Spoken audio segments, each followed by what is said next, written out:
Hello friends. आज हम शुरू करने वाले हैं सेकंड पार्ट ऑफ चैप्टर 3, जो चैप्टर 3 का नाम है ह्यूमन डेवलपमेंट। क्लास 11 एनसीईआरटी का जो हमारा बुक चल रहा है साइकोलॉजी सब्जेक्ट का, उसका आज हम लोग थर्ड चैप्टर का ऑलरेडी आपको मैंने फर्स्ट वीडियो पब्लिश किया है। तो now we will see the second part of the same topic, human development. तो ह्यूमन डेवलपमेंट की जिस तरीके से हमने लास्ट बात की थी कि हमारे पास बहुत सारे डिफरेंट स्टेजेस होते हैं, स्टेजेस के डिफरेंट डिफरेंट कैरेक्टरिस्टिक्स होती है। कैरेक्टरिस्टिक्स को लेके हमारे यहाँ पे हमारी बॉडी में, हमारे मेंटल कॉग्निशन एक्टिविटीज़ में क्या क्या चेंजेस आता है, वो काफ़ी कुछ बात हमने की। अभी जो हमारा सेकेंड पार्ट ऑफ आज का टॉपिक है, that will be your social economy, social emotional development, socio emotional development. The important dimension of children is socio emotional development are self, gender and moral development. जब हम बात करते हैं एक बंदे के अंदर या एक ह्यूमन के अंदर कुछ चीज़ें जो डेवलप होती है, तो डेवलपमेंट में क्या क्या होता है। तो जो सोशो इमोशनल डेवलपमेंट है उसमें सेल्फ रिलेटेड, हमारे जेंडर रिलेटेड और हमारे मोरल रिलेटेड कुछ डेवलपमेंट्स होते हैं। वो डेवलपमेंट्स को हम लोग ये पर्टिकुलर इसमें चेक करेंगे। So now what is this? The developing sense of independence make children to do things their own way। बहुत सारी जगह पे ऐसा होता है कि जो डेवलपमेंट का सेंस होता है वो चिल्ड्रन के अंदर अपने आप डेवलप होता है। According to Erikson, the way parent respond to their self initiated activity leads to developing a sense of initiative और सेंस ऑफ गिल्ट। अभी जैसे मैंने इसके पहले भी जो हमारे वीडियोस थे कि हमने जो नेचर और नर्चर की हम बातें करते हैं, तो पेरेंट्स का बहुत बड़ा रोल होता है एक इंडिविजुअल के डेवलपमेंट में। अगर चाइल्ड ने कोई पर्टिकुलर एक्टिविटीज़ इनिशिएट की है और अगर पेरेंट्स उसको और अप्रिशिएट करते हैं बंदे को या वो बच्चे को, अच्छा लगेगा। लेकिन अगर पेरेंट्स वही चीज़ को ज़्यादा इनकरेज नहीं करते हैं, बुरा भला कहते हैं, तो उसको गिल्ट का एक बिहेवियर दिखेगा। तो यहाँ पे उन्होंने यही बताया है कि अगर कोई बच्चा साइकिल खेलता है, रनिंग करता है, स्केटिंग करता है और अगर उनके पेरेंट्स उसको उस चीज़ को ज़्यादा मोटिवेट करते हैं तो बंदे के अंदर एक कॉन्फिडेंस आएगा। बट वही चीज़ अगर कोई दूसरी कोई चीज़ों को अगर बच्चा करता है, उसको स्टूपिड बोला जाता है, तो चिल्ड्रन के अंदर वो पर्टिकुलर चीज़ों को लेके गिल्टी फील होगी। Then during the middle and late childhood the child is likely to define one self through internal characteristics such as I am smart, I am popular और I feel proud when teacher assign the responsibility in this school. जब कोई बच्चे को या कोई जो child है जो स्कूल गोइंग है, अगर वो अपने पेरेंट्स के हिसाब से, पेरेंट्स उसको ज़्यादा एडमायर करते हैं, पेरेंट्स उसकी तारीफ़ करते हैं, तो उसके अंदर एक पॉजिटिविटी बिल्टअप होती है। तो उसकी वजह से वो अपने बारे में सोचने लगता है कि मैं स्मार्ट हूँ, मैं पॉपुलर हूँ, मुझे टीचर्स प्रेफर करते हैं क्लास की कोई असाइनमेंट या कोई एक्टिविटीज़ के लिए। तो ये एक पॉजिटिव डेवलपमेंट हो रहा है बच्चे के अंदर। नाउ यहाँ पे उन्होंने एक जेंडर और सेक्स रिलेटेड रोल्स के बारे में थोड़ा सा इंफॉर्मेशन दिया है। This is additional information which you can read, आप अपने आप से रीड कर सकते हैं। Children are likely to think about what they can do or cannot do in comparison with others. Slowly और ग्रेजुअली, जैसे जो मैंने बताया, पेरेंट्स, टीचर, जो पीयर्स होते हैं, ये तीनों या फिर हमारे जो नेबर्स होते हैं या बच्चे जिसके साथ खेलते हैं, वो लोग अननोइंगली बच्चे का जो पर्सनालिटी है डेवलपमेंट करने में उनका बहुत बड़ा कंट्रीब्यूशन होता है। तो बहुत सारे टाइम पे अगर वो कंट्रीब्यूशन पॉजिटिव है तो चिल्ड्रन को अच्छा लगेगा, चाइल्ड को अच्छा लगेगा, और वो अननोइंगली कुछ कंपैरिजंस करने लगता है कि हाँ, मैं अपने फ्रेंड से बेटर हूँ, मैं अपने कज़िन से बेटर हूँ, या मैं वो लड़के से बेटर हूँ, या मैं यहाँ पे कम हूँ, ज़्यादा हूँ। अननोइंगली बहुत सारी चीज़ें डेवलप होती रहती है। They also spend greater amount of time with their age mates or peers. Thus, the increased time that children spend with their peers shapes their development. बहुत इंपॉर्टेंट बात यहाँ पे लिखी है, बच्चा जिसके साथ ज़्यादा टाइम स्पेंड करता है, अगर आपने देखा होगा कि अगर पेरेंट्स वर्किंग है और बच्चे का जो केयर टेकर है या केयर गिवर है वो ग्रैंड पेरेंट्स है, तो बच्चे के अंदर वही चीज़ डेवलप होगी जो ग्रैंड पेरेंट्स के अंदर है। अगर बच्चा के बेबी सिटिंग में रहता है तो वहाँ की जो केयर गिवर्स रहती है, जिसको हम लोग बाई बोलते हैं, उनके जैसे बच्चों में हम लोग कुछ सिम्टम्स देखने लगेंगे, या बाकी के जो बच्चे रहते हैं उनके जैसे वो बिहेव करने लगेगा। यानी फाइनली बोलने का मतलब है कि जिस तरीके से जो एनवायरनमेंट में आप अपना टाइम ज़्यादा स्पेंड करते हो, वो पेरेंट्स हो गए, ग्रैंड पेरेंट्स हो गए, पीयर्स हो गए, या आपके कौन केयर गिवर्स है, उनके जैसे आप अपने आप में थोड़ा डेवलपमेंट देखने लगते हो। Now next is moral development. Moral यानी बच्चे के अंदर कौन सी चीज़ों को राइट रॉन्ग करने का डेवलपमेंट होता है। The way children come to distinguish right from wrong, to feel guilty और to put themselves in others people position, or to help others when they are in trouble, are all components of moral development. Sorry, moral development का मतलब क्या होता है? जब कोई बच्चा क्या राइट है क्या रॉन्ग है, हमें किसी की मदद करनी चाहिए नहीं करनी चाहिए, हमारे पास किसी के लिए एम्पैथी होनी चाहिए नहीं होनी चाहिए, ये सारी की सारी चीज़ें आती है मोरल डेवलपमेंट में। और ये बच्चा वहीं से सीखता है जो उसके साथ ज़्यादा रहते हैं। अगर वो पेरेंट्स है तो पेरेंट्स के जैसे उनका परसेप्शन होगा, अगर वो ग्रैंड पेरेंट्स के साथ रहते हैं तो ग्रैंड पेरेंट्स जैसा परसेप्शन होगा, अगर वो अपने टीम के लोग हैं या उसके सेम एज के लोग हैं, पीयर्स है, तो उन जैसे उसका मोरल डेवलपमेंट होता है। Kohlberg interviewed children in which they were presented with stories in which the characters face moral dilemmas. Children were asked what the character in the dilemma should do and why. According to him, children approach thinking about right and wrong differently at different age. Kohlberg करके भी हमारे एक psychologist है, उन्होंने बच्चों को कुछ moral characters दिखाए कुछ, और वो कैरेक्टर्स के रिलेटेड उनकी लाइफ में जो भी प्रॉब्लम्स आते हैं, वो प्रॉब्लम्स का क्वेश्चंस उनके जो प्रैक्टिकल थे उनके एसोसिएटेड चिल्ड्रंस को पूछे गए, और उनको पूछा गया कि अरे ये कैरेक्टर अभी क्या करना चाहिए, कैसे इसको हैंडल करना चाहिए। तो उससे कोलबर्ग ने ये फाइंड आउट किया कि छोटे बच्चे या जो चिल्ड्रन होते हैं वो डिफरेंट एज में डिफरेंट टाइप का उनका मोरल डेवलपमेंट होता है। दैट अगेन डिपेंड अपॉन कि वो कौन से लोगों के साथ अपने आप को अकॉम्पनी करते हैं। बच्चे कौन से इसमें जैसे कौन सी एक्शंस होती है, अकॉर्डिंग टू हिम और हर, actions are wrong because he or she is punished and right because she or he is rewarded. जब छोटे बच्चे होते हैं तो छोटे बच्चों का दो ही चीज़ होता है, अगर वो राइट चीज़ करेंगे तो उनको रिवॉर्ड मिलेगा, और अगर वो रॉन्ग चीज़ करेंगे तो उनको पनिशमेंट मिलेगा। These rules are accepted by the children as their own. There are internalized in order to vitreous and to win approval from others, not to avoid punishment. जब छोटे बच्चे होते हैं या चिल्ड्रन होते हैं, वो बाकी लोगों की वैलिडिटी के लिए बहुत ज़्यादा काम करते हैं। अगर उनको पेरेंट्स को खुश करना है तो पेरेंट्स के अकॉर्डिंगली वो अपना बिहेवियर बताएंगे, दिखाएंगे, डिस्प्ले करेंगे, और अगर उनको टीचर्स को प्लीज़ करना है तो टीचर के अकॉर्डिंगली उनका बिहेवियर रहेगा।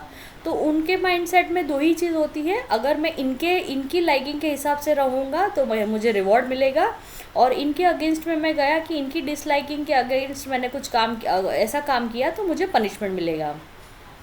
Language development and the children can reason logically. हमारे यहाँ पे जो लैंग्वेज डेवलपमेंट होता है और चाइल्ड का जो डेवलपमेंट होता है वो भी लॉजिकली डेवलप होता रहता है। Challenges of adolescent. The term adolescent derives from the Latin word adults meaning to grow into maturity. ये एक एडोलसेंट जो वर्ड आया है वो लैटिन लैंग्वेज से लिया गया है। एडोल्सर उसका मीनिंग होता है टू ग्रो इनटू मैच्योरिटी, यानी मैच्योरिटी के टूवर्ड्स जाना। तो adolescent is nothing but the ये सेकेंड ये हमारे चाइल्ड हमारे जो स्टेजेस है उसका एक और बात किया गया है कि हमारे पास एडोलसेंट के अंदर क्या क्या चैलेंजेस दिखते हैं। तो जब बच्चा ग्रो होता है तो उसके अंदर कुछ फिज़िकल चेंजेस होती है, कुछ बायोलॉजिकल चेंजेस होती है, उसकी कॉग्निटिव एबिलिटीज़ चेंज होती है, उसके थॉट प्रोसेस चेंज होती है। उस टाइम पे ये फेज़ सबसे डिफ़िकल्ट होता है एक ह्यूमन बीइंग के लाइफ में। Life between childhood and adulthood is called as a adolescent. Okay, जब एक बच्चा छोटा अपना बचपन छोड़ता है और एडल्टहुड के टूवर्ड्स जाता है उसको हम लोग एडोलसेंट बोलेंगे। और ये स्टेज ऑफ लाइफ है that begins at the onset of puberty when sexual maturity और the ability to reproduce is attained. जब बच्चा 17-18 साल का हो जाता है तो उसको हम बोलेंगे कि वो अपने एडोलसेंट एज में है, जहाँ पे वो एक अपना चाइल्डहुड छोड़ के एडल्टहुड के टूवर्ड्स जाता है। वहाँ पे उसकी बॉडी में प्यूबिटी का चेंजेस हमको दिखाई देता है, सेक्सुअल मैच्योरिटी दिखती है, और वो रिप्रोडक्शन, ह्यूमन रिप्रोडक्शन के लिए अभी टूवर्ड्स रेडी हो रहा है। वो सब चीज़ें इसके बॉडी के अंदर बायोलॉजिकल आपको दिखाई देगा। Though the physical changes that takes place during this stage are universal, जो बच्चा 17-18 साल का है वो इंडिया में भी रहेगा, उसके बॉडी के अंदर वही चेंजेस दिखेंगे, और वही बच्चा अगर यूके यूएस में या कहीं दूसरी कंट्री में है तो सेम चेंजेस वहाँ पे भी हमको दिखेगा। इसका मतलब है ये जितने भी चेंजेस है वो यूनिवर्सल है। The social and logical dimensions of the adolescent experience depend on the cultural context. मैंने इसके पहले के वीडियोस में भी बताया था कि एक बच्चा अगर महाराष्ट्र में है तो उसका जो थिंकिंग है वो रीजनली कैसे इम्पैक्ट करेगा वो आपको समझ में आता है, और वही बच्चा अगर दिल्ली में या कोई राजस्थान में या कोई दूसरी हमारी स्टेट में है तो उसका जो सोशल या उसका जो कल्चरल कॉन्टेक्स्ट है उस हिसाब से उसकी माइंड सेट में, उसकी बॉडी लैंग्वेज में, उसकी बातों में वो हमको डिस्प्ले होता है। The adolescent will have very different experience from someone who is in the culture where adolescent years are viewed as beginning of adult behavior and therefore undertaking responsible task। जब भी बच्चे बड़े होते रहते हैं तो पेरेंट्स भी उनको एक डिफरेंट टास्क देते हैं, क्योंकि ये टास्क के लिए अभी वो रेडी हो गए, जैसे कि घर का ध्यान रखना, या आपसे छोटे हैं उनका ध्यान रखना, या अगर कोई डोर पे आता है तो उनके साथ कैसे ट्रीटमेंट, उनको कैसे ट्रीट करना, ये सारी की सारी चीज़ें पेरेंट्स बच्चों को सिखाते रहते हैं जब भी वो अपने एडोलसेंट के एज में आते हैं। फिज़िकल डेवलपमेंट, ये सबसे बड़ा जो ज़्यादातर विजिबल चीज़ें होती है वो फिज़िकल डेवलपमेंट है। Puberty is not a sudden event but it is a part of gradual process. जब कोई बच्चा अपनी प्यूबर्टी को अटेंड कर रहा है तो वो एक दिन का कोई एक्टिविटी नहीं है। It starts from, let's say आजकल तो बहुत जल्दी चालू हो जाता है because of the junk food, तो ये कुछ शुरू हो जाता है 12-13 सालों से, और 17-18 सालों तक ये प्यूबर्टी में बच्चा अपने अटेंड करता रहता है। The hormone released during puberty result in the development of primary and secondary sexual characteristics. जो प्यूबर्टी में जब बच्चा होता है तो उसकी प्राइमरी और सेकेंडरी जो सेक्सुअल कैरेक्टरिस्टिक्स है उसके अंदर हमको चेंजेस दिखाई देने लगते हैं, डेवलपमेंट दिखाई देने लगता है, और अकॉर्डिंगली बच्चे के अंदर भी वैसी कुछ चीज़ें हमको विजिबल होने लगती है। The primary sex characteristics include those directly related to reproduction. जो रिप्रोडक्शन को लेके जो भी कैरेक्टरिस्टिक्स है वो हमको दिखने लगती है। The secondary sex characteristics include features of sine of achieving sexual maturity. तो प्राइमरी सेक्स कैरेक्टरिस्टिक्स हम उसको बोलेंगे जहाँ पे बच्चा रिप्रोडक्शन के लिए आगे बढ़ सकता है। तो अगर मैं फीमेल्स में बात करूँगी तो जो गर्ल्स होती है उनको पीरियड्स आने लगते हैं, बॉयज़ आने लगते हैं, बॉयज़ होते हैं उनको मतलब कि स्पर्म्स रिलीज़ होते हैं। तो ये कुछ कैरेक्टरिस्टिक्स होती है जो आपको प्राइमरी फेज़ में दिखता है, प्राइमरी आप उसको कंसिडर कर सकते हैं। The growth spurt generally begins at the age of 12 or 13 for boys and at the age of 10 or 11 for the girls। जो ग्रोथ हमारे स्पर्ट्स होते हैं बॉयज़ में वो 12 से 13 साल के अंदर हमको दिखने लगते हैं, जबकि लड़कियों की मैच्योरिटी तो थोड़ा ज़्यादा कम एज से शुरू हो जाती है, तो 10-11 सालों में उनके अंदर सेक्सुअली जो रिप्रोडक्शन की जो एक्टिविटीज़ है वो शुरू हो जाती है। Both genetics and environment plays a part in this. Obviously जैसे मैंने पहले भी बताया था कि हर चीज़ में हमारे जीन्स, हमारा एनवायरनमेंट दोनों भी इन्फ्लुएंस करता है हाईली। तो यहाँ पे एक मेनार्की, ये एक वर्ड नया आपको सुनाई देगा। जो गर्ल्स अच्छे घर से होती है, यानी जिनके यहाँ पे न्यूट्रिशन अच्छा मिलता है, रिच फैमिली से होती है, तो वो लोग जल्दी मेनार्की के टूवर्ड्स पहुँचते हैं। इसका मतलब है वो अपनी प्यूबर्टी जल्दी अचीव करती है as compare to those girls who are from lower socio economical stage conditions. यानी जो लड़कियाँ मतलब कि थोड़ी सी लोअर बैकग्राउंड की होती है, फाइनेंशियली आई एम टॉकिंग, तो वहाँ पे उनकी प्यूबर्टी के लिए उनको थोड़ा सा टाइम लगता है। Around puberty, adolescent shows an increase in interest in the member of the opposite sex and in the sexual matter and new awareness of sexual feeling development. जब भी कोई भी चाइल्ड प्यूबर्टी के अंदर रहता है तो उसको आपने देखा होगा कि वो ऑपोजिट सेक्स के टूवर्ड ज़्यादा अट्रैक्ट हो जाता है, उसको सेक्सुअल मैटर्स के बारे में ज़्यादा जानकारी इकट्ठा करने की क्या बोलते हैं कि इंटरेस्ट होता है, और वो अपनी सेक्सुअल अवेयरनेस को ज़्यादा बढ़ाने के लिए, अवेयरनेस को ज़्यादा पाने के लिए वो आगे भी मतलब कि बहुत सारे डिफरेंट डिफरेंट सोर्सेज का इस्तेमाल करता है. Even then, many adolescents lack adequate knowledge or have misconception about sex and sexuality. जो बच्चों को या जो चिल्ड्रन को ज़्यादा एक्सपोजर नहीं होता है, उनके पेरेंट्स उतने कोऑपरेटिव नहीं होते हैं या उनके फ्रेंड्स उतने स्मार्ट नहीं होते हैं, या वो जिनके आजू बाजू रहते हैं अगर उनकी अवेयरनेस कम है तो एडोलसेंट भी अपने आप को ज़्यादा एडुकेट नहीं कर पाते हैं related to sex and sexuality. The concern over adolescent sexuality has become intense in recent time because of the risk of AIDS and other sexually transmitted diseases. बहुत सारे चाइल्ड जो होते हैं, एडोलसेंट होते हैं या जो यंग चिल्ड्रन होते हैं, उनकी अवेयरनेस उतनी अच्छी नहीं होती है, तो sometimes they come into contact और या फिर उनका रिस्क हो जाता है ज़्यादा एड्स से रिलेटेड या सेक्सुअली ट्रांसमिटेड डिसीज़. ओके, तो सेक्सुअली जो ट्रांसमिट हो सकते हैं डिसीजेज, उनको ज़्यादातर रिस्क हो सकता है. Another important development task during the adolescent is accepting one's physical self and maturity. बहुत सारे टाइम पे ऐसा होता है कि जो यंग चिल्ड्रन होते हैं वो अपने लुक्स को लेके बहुत बहुत बहुत ज़्यादा सेंसिटिव हो जाते हैं, और उनकी जो एक्सपेक्टेशन के हिसाब से अगर वैसा नहीं होता है, उनकी जो बॉडी में वो चेंजेस देखना चाहते हैं या चेंजेस उनकी बॉडी जैसी होती है, तो वो एक्सेप्ट करने के लिए थोड़ा सा टाइम लेते हैं. It is important to keep in mind that puberty also involves cognitive and social changes along with the physical changes. Puberty का मतलब यही नहीं होता है सिर्फ हमारे सेक्सुअल कैरेक्टरिस्टिक्स, हमारी प्राइमरी ऑर्गन और सेकेंडरी ऑर्गन में चेंजेस मिलता है, आपकी कॉग्निटिव एबिलिटीज़ भी चेंज होती है, आपकी सोशल जो एक्टिविटीज़ होती है उसके अंदर भी आपको चेंजेस दिखने मिलता है. नाउ कॉग्निटिव डेवलपमेंट चेंजेस, क्या क्या हमारे यंग चिल्ड्रन में चेंजेस दिखता है.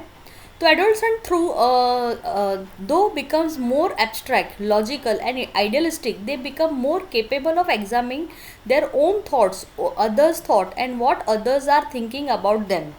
ये बहुत बड़ी चीज़ आप देखने को आपको मिलेगा कि जो एडोलसेंट होते हैं या जो यंग चिल्ड्रन होते हैं वो अपने आप को अच्छे से एग्जामिन कर सकते हैं, किसी और को भी अच्छे से वो लोग जज कर सकते हैं, और दूसरे उनके बारे में क्या इमेज लेके चल रहे हैं उसके बारे में भी वो बहुत ही कॉन्शियस होते हैं.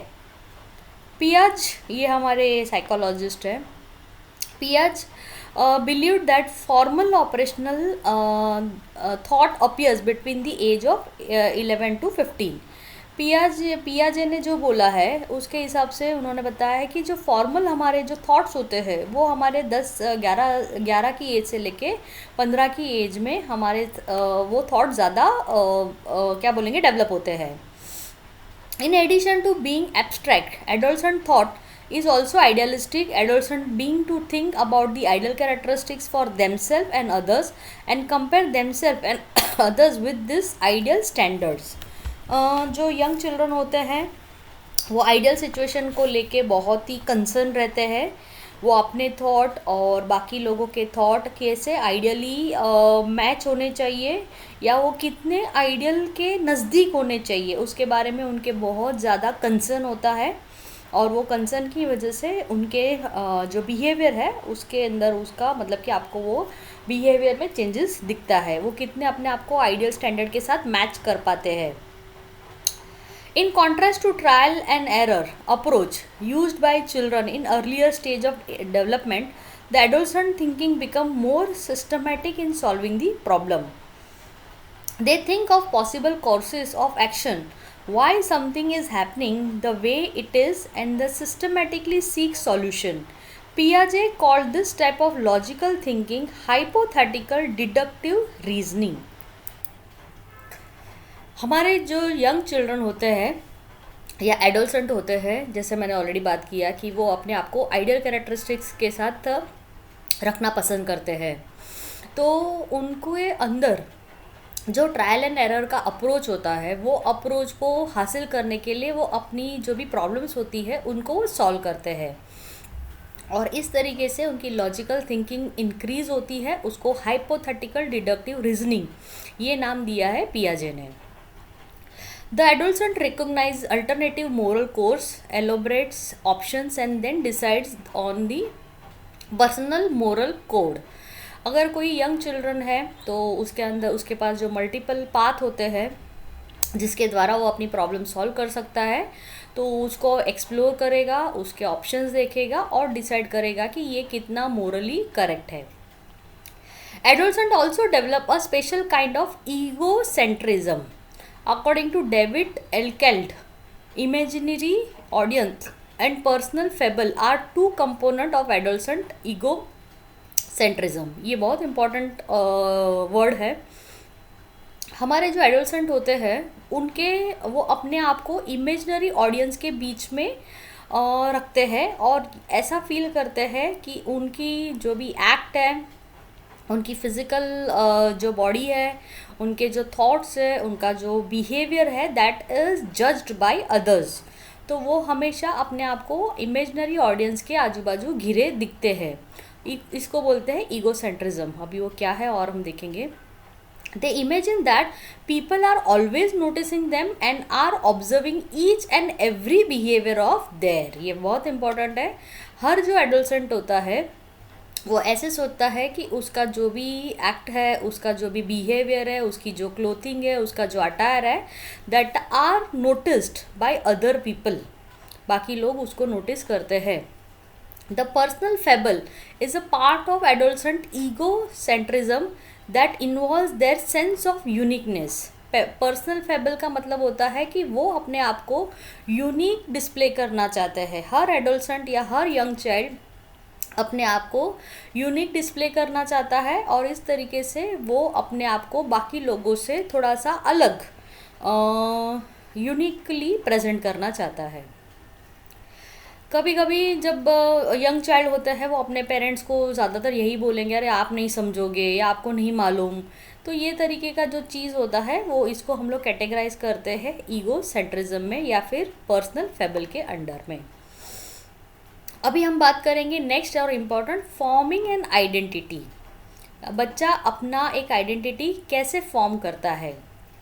वो am I, which subject should I study, do I believe in God. ये सारी बहुत सारी जो क्वेश्चंस होते हैं ये एडोलसेंट को माइंड में बार बार आते हैं और इससे वो अपनी एक आइडेंटिटी फॉर्म करना चाहते हैं। Identity is who you are and what your values, commitments and belief. Identity का मतलब होता है कि अरे आप कौन हो, आपकी वैल्यूज़ क्या है, आपकी बिलीफ क्या है, आप क्या कमिटमेंट देते हो किसी को, इसको हम बोलेंगे कि आइडेंटिटी फॉर्म करना। In the process of achieving an identity, the adolescent could experience conflict with parents and within himself or herself। बहुत सारे टाइम ऐसा होता है कि पेरेंट्स एक अलग जनरेशन से होते हैं, जो यंग चिल्ड्रन होते हैं अलग जनरेशन से होते हैं, तो उनके बीच में आइडेंटिटी को लेके का बहुत सारे कॉन्फ्लिक्ट्स होते हैं। This identity confusion, according to Erikson, can lead to individual isolating themselves from peers and family, or they may lose their identity in the crowd। बहुत सारे टाइम पे ऐसा होता है कि जैसे एडोलसेंट में जब बच्चा आता है या यंग चिल्ड्रन आते हैं, तो जैसे मैंने बताया उनकी फिज़िकल, कॉग्निटिव, सोशल, इमोशनल या उनका जो कल्चर कंटेक्स्ट होता है उसके थ्रू वो अपनी आप की पर्सनालिटी बनती है। तो बहुत सारे टाइम पे वो कॉन्फ्लिक्ट इतना होता है कि यंग चाइल्ड अपने आप को बाकी लोगों से अवॉइड कर देता है, पेरेंट्स से दूर रहते हैं, अपने सिबलिंग से दूर रहते हैं, अपने फ्रेंड से दूर रहते हैं और कभी कभी उनकी आइडेंटिटी वो क्राउड में लॉस कर देते हैं। The formation of identity during the adolescent is influenced by several factors. The cultural background, family, societal values, ethnic background, and socio-economic status are prevail upon the adolescent search for a place in the society। जैसे मैंने बताया कि जो society के अंदर हम लोग रहते हैं उसके अंदर जो यंग चाइल्ड है या यंग चिल्ड्रन है वो अपनी आइडेंटिटी फॉर्म करते हैं। तो आइडेंटिटी फॉर्म करने के टाइम पे कौन से डिफरेंट फैक्टर्स है, तो वो फैक्टर्स है आपका कल्चरल बैकग्राउंड क्या है, आपकी फैमिली क्या है, आपका सोशल स्टेटस क्या है, आपके एथनिक बैकग्राउंड क्या है, आपका सोशल इकोनॉमिकल स्टेटस क्या है। ये बहुत सारे अलग अलग फैक्टर है जिसके अंदर एडोलसेंट अपनी जगह बनाना चाहता है सोसाइटी के अंदर। Increase interaction with peers, provide them with opportunity of refining their social skills and trying out different social behavior। जब कोई यंग चाइल्ड है या एडोलसेंट है बहुत अपने फ्रेंड्स के साथ रहता है तो वो अपने आप को डिफरेंट सोशल स्किल्स के अंदर एक्सप्लोर करता है और बहुत नए बिहेवियर लर्न करता है। What are you going to be when you grow up requires the ability to think about the future and to be able to set realistic and achievable goals। बहुत सारे time ऐसे होता है कि आपने भी अभी, आप तो 11th स्टैंडर्ड में हो, बट आप जब 10th में हो रहे होंगे, आपके रिलेटिव्स, आपके फ्रेंड्स, आपके पेरेंट्स, या आप कोई भी इवेंट में जाते हो तो सब आपको यही क्वेश्चन पूछे होंगे, अरे आप तुम आगे जाके क्या बनना चाहते हो।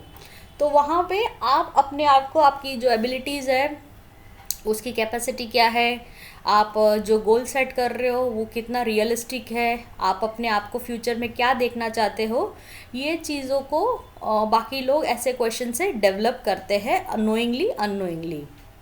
Career counseling in school offers information regarding appraisals of students for various courses and jobs and provides guidance in making a decision about the career choice। Yes, आपके स्कूल में भी ऐसा हुआ होगा, करियर रिलेटेड बहुत सारी काउंसलिंग होती है। आप कोई क्लासेस में जाओगे तो भी वो स्टार्टिंग में करियर काउंसलिंग, क्या क्या ऑप्शंस आते हैं आपके लाइफ में, आप उससे कहाँ कहाँ बढ़ सकते हो, उस टाइप का बहुत सारा अभी तो आपके पास एक्सपोजर है। जब हम लोग हमारे स्कूल्स में थे तो हमें तो इस तरीके का कोई भी ज़्यादातर करियर काउंसलिंग, हमारे पास उतना ऑप्शन नहीं था, तभी सोशल मीडिया नहीं था। हमारे भाई बहन ने जो किया है या हमारे स्कूल्स में जो हमारे सीनियर्स ने कुछ किया है वही हम लोग फॉलो करते थे। बट आज का ज़माना काफ़ी अच्छा है, आपके पास बहुत अपॉर्चुनिटी है, आप घर बैठे अपने आप को बहुत एक्सप्लोर कर सकते हो इन टर्म्स ऑफ गाइडेंस। बहुत सारे दूसरे मेजर कंसर्न्स भी होते हैं, जैसे कि during adolescent peer influence, new gain freedom, unsolved problems में create difficulty for many of you. बहुत सारे टाइम पे जब पेरेंट्स यंग चिल्ड्रन को फ्रीडम देते हैं तो वो फ्रीडम का आइदर गुड वे में यूज़ होता है या समटाइम्स उसको बैड वे में भी यूज़ किया जाता है। तो पेरेंट्स को भी ये ध्यान रखना है कि कितना फ्रीडम हम अपने बच्चों को या यंग चाइल्ड को देना चाहिए। Adolescent are often controlled with decisions regarding smoking, drugs, alcohol, breaking parental rules etcetera. बहुत सारे टाइम पे ऐसा होता है कि because of peers pressure young children नई चीज़ें एक्सप्लोर करना चाहते हैं, उसमें स्मोकिंग करना या ड्रग्स लेना या अल्कोहल लेना या पेरेंट्स ने जो रूल्स बनाए हैं उसको ब्रेक करना, ये सभी का मतलब कि कहीं ना कहीं एडोलसेंट कभी ना कभी अपने ये फेज़ में चेंज, मतलब कि इसको ये टाइप का बिहेवियर डिस्प्ले करते ही है। एडोलसेंट में face periods of uncertainty, loneliness, self-doubt, anxiety and concern about themselves and their future. They are also likely to experience excitement, joy, feeling or competence they overcome by development of challenges। Adolescent जो होते हैं, जो young children होते हैं, वो बहुत सारे different phases में से गुजरते हैं। अनसर्टनिटी कभी कभी आ जाती है, कभी कभी अकेलापन आ जाता है, कभी कभी अपने बारे में डाउट होने लगता है, कभी कभी एनजाइटी आने लगती है, कभी कभी दूसरों के क्या, दूसरे मेरे बारे में क्या सोच रहे हैं या मैं अपने फ्यूचर में क्या करूँगा, या कौन सा टाइप का एक्साइटमेंट आपको अच्छा लगता है, जॉय क्या है, फीलिंग क्या है। ये बहुत सारी चीज़ें एक एडोलसेंट के लाइफ में आती है जो उस टाइम पे बिकॉज ऑफ आपका फिजिकल चेंज होता है, बायोलॉजिकली चेंजेस होते हैं, उस टाइम पे एडोलसेंट को ये फेस करना थोड़ा सा डिफ़िकल्ट हो जाता है। Delinquency refers to a variety of behavior ranging from socially unacceptable behavior, legal offense to criminal act। बहुत सारे टाइम्स ऐसा होता है कि एडोलसेंट कुछ नया एक्सप्लोर करना चाहता है, उस टाइम पे बिकॉज ऑफ सर्टन प्रेशर या पियर्स, उनको अगर बैड कंपनी मिल जाती है तो उस टाइम पे वो बहुत सारे बिहेवियर दिखाते हैं जो अनएक्सेप्टेबल होते हैं, लीगली ऑफेंस होते हैं, और वो क्रिमिनल एक्ट के अंडर हम उसको काउंट कर सकते हैं. Adolescents with delinquency and behavior problem tend to have a negative self identity, decreased trust and low level of achievement. जब यंग चाइल्ड गलत ग्रुप में ज्वाइन हो जाता है तो बिकॉज ऑफ अबाउट थिंग्स अभी हमने जो डिस्कस किया उसकी वजह से वो अपनी एक नेगेटिव आइडेंटिटी क्रिएट करता है, दूसरे लोग उसके ऊपर ट्रस्ट करना अवॉइड करते हैं और उसकी वजह से वो अपने आप में लो लेवल का अचीवमेंट फील करता है. Often adolescents from communities characteristics by poverty, unemployment and having feeling of alienation from the middle class perform antisocial act to gain attention and to be popular within the peers. कभी कभी ऐसा भी होता है कि adolescent अगर वो थोड़े से लोअर सोशो इकोनॉमिकल स्टेटस से होते हैं तो वो अपने आप को बेटर प्रूव करना चाहते हैं, दूसरों के आंखों में अपना एक पोजीशन बनाना चाहते हैं और वो नेगेटिव एक्ट करते हैं.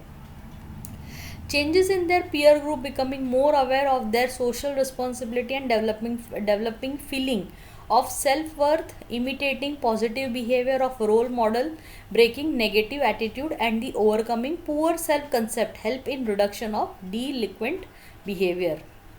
अगर आपने देखा होगा कि जो बच्चे क्राइम करते हैं उनको नॉर्मल जो प्रिजनर्स होते हैं या कैदी होते हैं उनके साथ नहीं रख के उनके ही एज लेवल के जो दूसरे बच्चे होते हैं जिन्होंने भी क्राइम किया है उनके साथ वो रखते हैं ताकि उनको वापस एक बैलेंस लाइफ हम दे सके. उनकी जो नेगेटिव थॉट्स है, उनकी जो नेगेटिव सेल्फ उन्होंने अपने आप को क्रिएट किया है, उनको काउंसलिंग के थ्रू या छोटा मोटा पनिशमेंट दे के या फाइनेंशियली पेनल्टी देके उनको रिलीज़ किया जाता है. कंसेप्ट यही होता है कि वो अभी अपने राइट सेंस में नहीं होते हैं और because of puberty, because of adolescent उनको क्या बोलेंगे क्या बोलेंगे मैच्योर पर्सन नहीं मान के उनकी बिकॉज ऑफ उनकी एज गवर्नमेंट भी उनको पॉजिटिव एटमॉस्फेयर दे के वापस रिहैबिलेशंस अगर आपको मालूम है तो वहाँ पे भेज के उनके जो नेगेटिव एटीट्यूड्स होते हैं, नेगेटिव बिहेवियर होते हैं, उनको वापस वो दुरुस्त करके भेजना चाहते हैं. उसके लिए आपने सुना होगा जुडिशियल कस्टडी. ओके, तो छोटे हुए जो यंग क्रिमिनल्स होते हैं उनको एक अलग सा एक पॉजिटिव सा ट्रीटमेंट दिया जाता है so that they can come back to the society and become a good person. Substance abuse, adolescent years are especially vulnerable to smoking, alcohol and the drug abuse. जैसे मैंने ऑलरेडी बताया कि young children जब भी या adolescent जो होते हैं अगर उनको नेगेटिव पीयर्स मिल जाते हैं तो वहाँ पे वो अपनी स्मोकिंग, अल्कोहल या ड्रग को कंज्यूम करके एक नेगेटिव पर्सनालिटी अपनी बनाते हैं. This can interfere with the development of coping skills and responsible decision making. Because of this external bad things, उनकी जो कोपिंग स्किल्स है या जो डिसीजन मेकिंग की जो स्किल्स है उसके ऊपर बहुत असर होता है.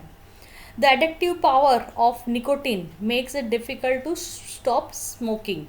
बहुत सारे टाइम बच्चे स्मोकिंग शुरू तो कर देते हैं अपनी इम्प्रेशन जमाने के लिए, बट वो उससे पीछा नहीं छुड़ा सकते हैं. उनको जो एडिक्शन लग जाता है वो सालों साल रहता है. Adolescents who are more vulnerable to drugs, alcohol, nicotine use or impulsive aggression, anxious, depressive and unpredictable have low self-esteem and low expectations for achievement.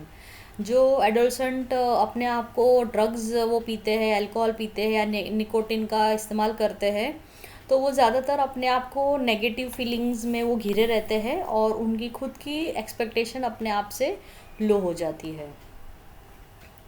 Positive relationship with parents, peers, sibling and adult play an important role in preventing drug abuse in India. A successful anti-drug program is the Society of Theatre in Education program in New Delhi. जब भी कोई adolescent इस तरीके की negative company के आ जाता है तो उसके साथ उसके जो पेरेंट्स के रिलेशन है उसके दोस्त है या उनके जो सिबलिंग है वो उनके साथ पॉजिटिव रिलेशनशिप बिल्टअप करके ये चीज़ों से उनको बाहर निकाल सकते हैं। और उसके लिए न्यू दिल्ली में प्रोग्राम्स भी होते हैं जो इस तरीके का एंटी ड्रग प्रोग्राम रन करते हैं, जिसका नाम है society for theatre in education programme. इसके यानी वो थिएटर के ज़रिए बच्चों के अंदर जागरूकता फैलाते हैं।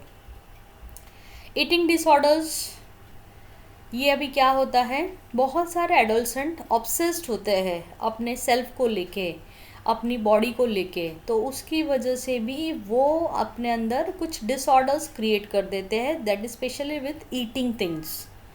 तो एनोरेशिया nervosa is an eating disorder that involves relentless pursuit of thinness through starvation।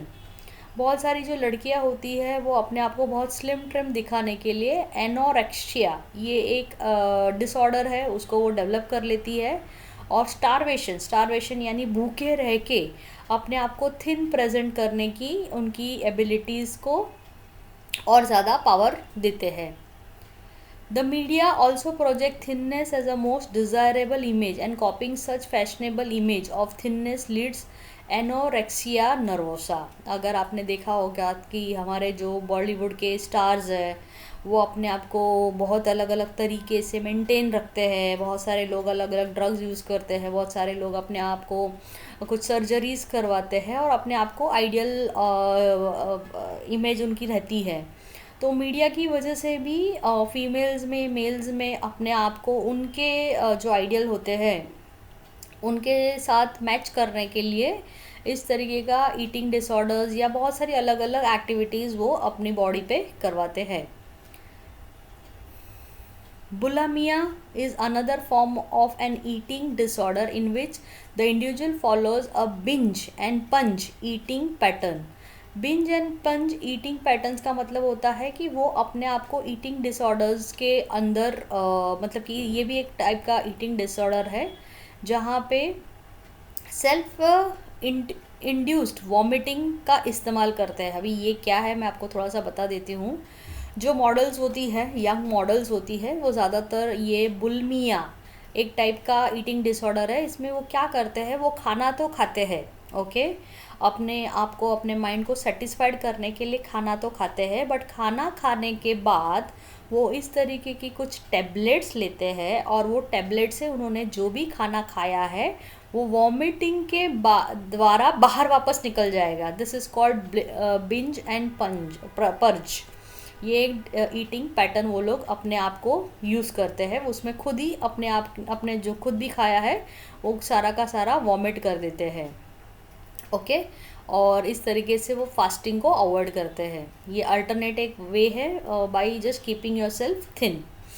So anorexia nervosa and bulimia are primary female disorder more common in urban families.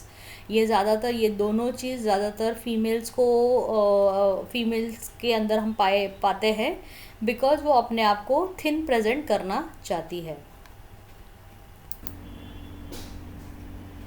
Now we will talk about adulthood and old age. ये हमारे life के last phases है या last stages है।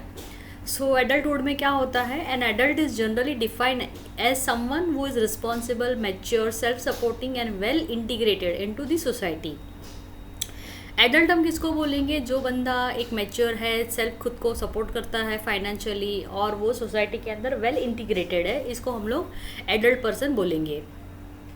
Some people take up jobs along with their college studies or maybe get married and not pursue their studies। बहुत सारे time पे ऐसा होता है कि कुछ चिल्ड्रन जो कुछ एडोलसेंट होते हैं बिकॉज ऑफ उनकी घर की रिस्पॉन्सिबिलिटी वो अपनी स्टडीज़ छोड़ के जॉब करने लगते हैं और जॉब करने के बाद शादी भी कर लेते हैं और अपनी पढ़ाई आगे नहीं बढ़ाते हैं। The assumption of old roles is directed by an individual social context.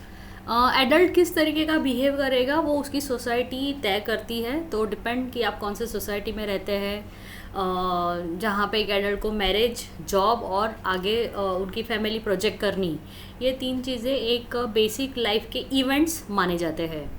In early adulthood, two major tasks are exploring the possibility of adult living and developing a stable life structure.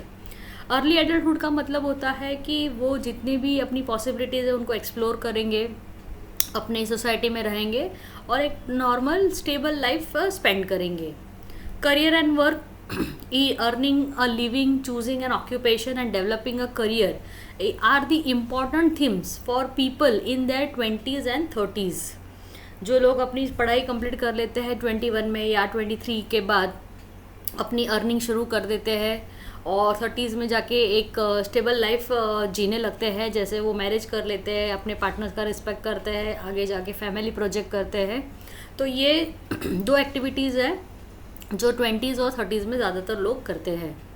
Marriage, parenthood and the family, the adjustment that young adult have to make when entering a marriage related to knowing the other person if not known earlier, coping with each other's likes, dislike, taste and the choices. जब आप arrange marriage करते हैं तो आप अपने partners को जानते नहीं हैं, तो उस टाइम पे आप उनकी लाइफस्टाइल के साथ कोप करते हैं, उनको क्या अच्छा लगता है, क्या बुरा लगता है, उनके क्या टेस्ट है, उनकी क्या चॉइसेस है, उस हिसाब से आप उनको मैच करने की कोशिश करते हैं. Becoming a parent can be a difficult and stressful transition in young adult, even though it is usually accompanied by the feeling of love for the baby.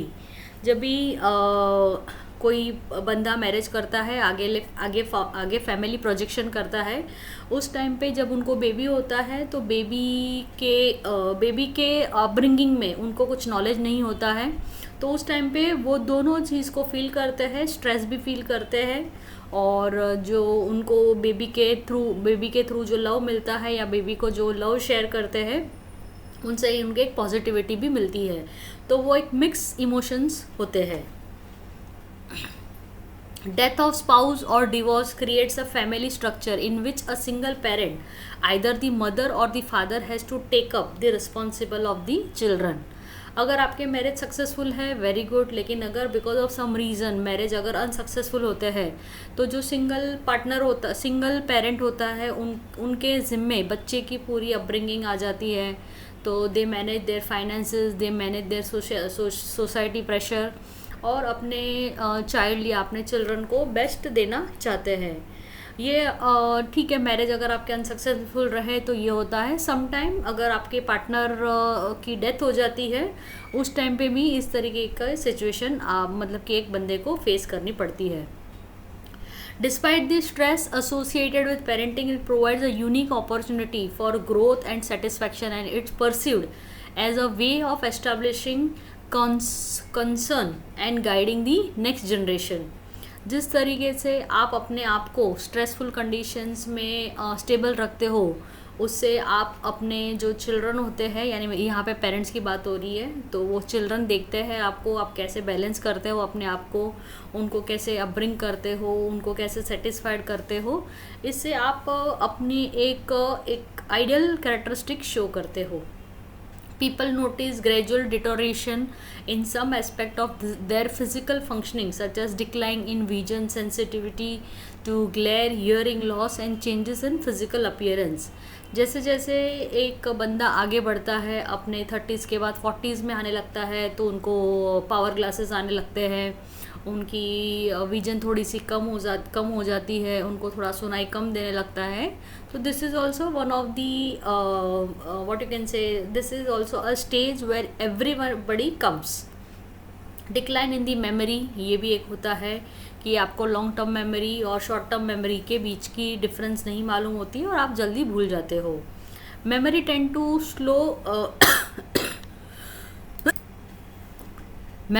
Slow greater decline while wisdom may improve with the age. जैसे जैसे एक बंदा mature होता है, अपनी 30 से 40s में जाता है, 40s to 50s में जाता है, तो यस उसकी फ़िज़िकल थोड़ी सी एक्टिविटीज़ डिक्लाइन होने लगती हैं, बट उसका जो नॉलेज होता है, उसका जो विजडम होता है, उसकी जो कॉग्निटिव एबिलिटीज़ होती है वो डे बाय डे इम्प्रूव होती रहती है. So that is about the adulthood. Now we will talk about the last stage, which is the old age. Okay, traditionally the age of retirement was linked to the old age. बहुत सारे लोगों के life में ऐसा होता है कि अभी हाँ अभी रिटायर्ड हो गए तो हम लोग ओल्ड हो गए। इट डिपेंड आप कहाँ पे रहते हो। अगर आप फॉरेन कंट्रीज़ में रहते हो तो 60 के बाद भी लोग अपना पैशन जारी रखते हैं, जिसको हम अगर आप जापानीज़ आपको मालूम है इकिगाई, तो इकिगाई के थ्रू वो अपना कोई पैशन फॉलो करते हैं और पैशन के लिए जीते हैं। तो हमारे इंडिया में 60s को हमने ओल्ड एज में कंसिडर किया है, तो वो that is directly related to retirement. तो ओल्ड एज क्या है? Old age is nothing but, हम जब बात करते हैं कोई बंदे की जो जिनकी फ़िज़िकल एक्टिविटीज़ कम हो जाती है, जो रिटायरमेंट के टूवर्ड्स होते हैं, जिन्होंने अपने कोई पार्टनर को लॉस कर दिया है, या जो बीमार है, या जो डेथ के टूवर्ड्स है, उनको हम लोग ओल्ड एज में कंसिडर कर सकते हैं। The experience of old age also depend on the socio economic condition, availability to health care, attitude of people, expectation of society and the availability support system. Old age में बहुत सारे और भी अलग अलग ऑप्शंस जुड़े होते हैं, जैसे कि आपकी सोशल इकोनॉमिकल स्टेटस क्या है, आपकी हेल्थ कैसी है, आपके आजू बाजू के जो लोग हैं वो आपके बारे में क्या सोचते हैं। ये बहुत सारी चीज़ों को लेके हम बात करते हैं कि हाँ ये ओल्ड एज के नज़दीक आ गए हैं। Retirement for from active vocational life. Okay, retirement लोग ले लेते हैं जो अपनी एक्टिव वोकेशनल लाइफ है उससे वो दूर हो जाते हैं। Some people perceive retirement as a negative change, they consider it as a separation from an important source of satisfaction and self esteem. बहुत सारे दो टाइप के लोग होते हैं। एक होते हैं जो रिटायरमेंट के बाद अपनी लाइफ को पॉजिटिवली इंजॉय करते हैं, एक लोग होते हैं जो रिटायरमेंट को एक negative phase of the life समझते हैं और उनको ऐसा लगता है कि उनकी जो पहले की उनकी जो वर्क लाइफ थी उनसे उनको सेपरेट किया गया है, उनका डेजिग्नेशन छीन लिया गया है, उसकी वजह से वो अपने आप को एक नेगेटिव फीलिंग में रहते हैं। नेगेटिव फीलिंग उनकी वो उस टूवर्ड्स वो पर्टिकुलर फेज़ रहती है। Older adult also need to adjust to changes in the family structure, new roles, that is a grandparents to have to be learned. Children usually are busy in their career and families and may set up independent homes. बहुत सारे time old adults को ऐसा भी होता है कि वो grand parents बनते हैं तो उनके लिए नए रोल्स होते हैं। उनके जो चिल्ड्रन होते हैं वो अपने करियर में अपनी फैमिलीज़ में बिज़ी होते हैं, तो some time they have to stay alone, तो वहाँ पे भी वो अपने आप को एडजस्ट करने में थोड़ा उनको टाइम लगता है। Although death is more likely to occur in late adulthood, that can come at any point of development. जब हम बात करते हैं तो ज़्यादातर लोग ऐसे सोचते हैं कि हाँ ओल्ड एज में डेथ होती है और वो ज़्यादा एक्सेप्टेबल भी है, बट येस डेथ ऐसी चीज़ है जो जिसका लिए कोई एज अभी आजकल तो मायने नहीं रखता है। In children and younger adult, death is more likely to occur because of accident, but in older age it is more likely to occur because of chronic disease. जो बच्चे होते हैं या यंग चिल्ड्रन होते हैं उनकी अगर जो डेथ होती है वो ज़्यादातर एक्सीडेंट्स में होती है, नॉट बिकॉज ऑफ एज। लेकिन जो ओल्ड एडल्ट होते हैं या जो ओल्ड एज पीपल होते हैं ज़्यादातर उनकी एज की वजह से, क्रॉनिक डिसीज़ की वजह से उनकी डेथ होती है। Those left behind after the death of their partner suffer deep grief, cope with loneliness, depression, financial loss, and are also at risk of many health related problem.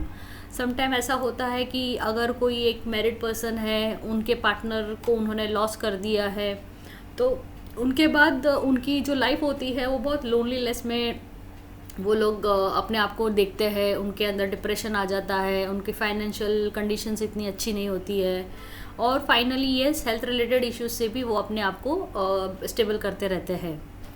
So people in their culture view death differently. In the Gond culture in our country it is believed that the death is the cause by magic and demons. बहुत सारे लोगों के अंदर अलग अलग way of thinking होती है towards the death. तो यहाँ पे उन्होंने एक गॉन्ड नाम का कल्चर बताया है जहाँ पे इन आर कंट्री, हमारे कंट्रीज़ के अंदर ऐसा सोचा जाता है कि death is cause by magic and Demons. Demons का मतलब होता है जो दुष्ट लोग होते हैं, मैजिक का मतलब होता है जो जादू से होता है। तो डिपेंड आप कौन सी कल्चर में हैं, आप किस तरीके के इसमें सोसाइटीज़ में रहते हैं, उस हिसाब से डेथ को भी एक चीज़ मानी गई है। Human development, as you have read in this chapter, thus helps you to understand the influence of various factors in an individual lifetime. Human development जो आज हमने पूरा जो टॉपिक देखा वो एक लाइफ टाइम एक्टिविटीज़ बताइए हर एक इंडिविजुअल की, जो अपने स्टार्टिंग से जो प्री नेटल से लेके ओल्ड एज तक कौन से स्टेजेस से गुजरता है, उसके अंदर क्या क्या चेंजेस आती है, क्या मेंटल प्रोसेसेस होती है, क्या कॉग्निटिव प्रोसेस होती है, सोशो इमोशनल क्या क्या उनके अंदर चेंजेस दिखाई देते हैं, फिजिकली क्या चेंजेस दिखाई देते हैं, उसके बारे में हमने ये पूरे 3rd चैप्टर में एक्सप्लेन किया है. तो will see you in the next chapter which will be the 4th chapter of psychology. I hope आपको आज का लेक्चर अच्छा लगा होगा. अगर आपको अच्छा लगा है, ये आपके नॉलेज में कुछ बढ़ोतरी कर रहा है, तो मैं आपसे रिक्वेस्ट करूँगी आप अपने दोस्तों के साथ, अपने पीयर्स के साथ इसको शेयर करिए, लाइक करिए और चैनल को सब्सक्राइब करिए. सो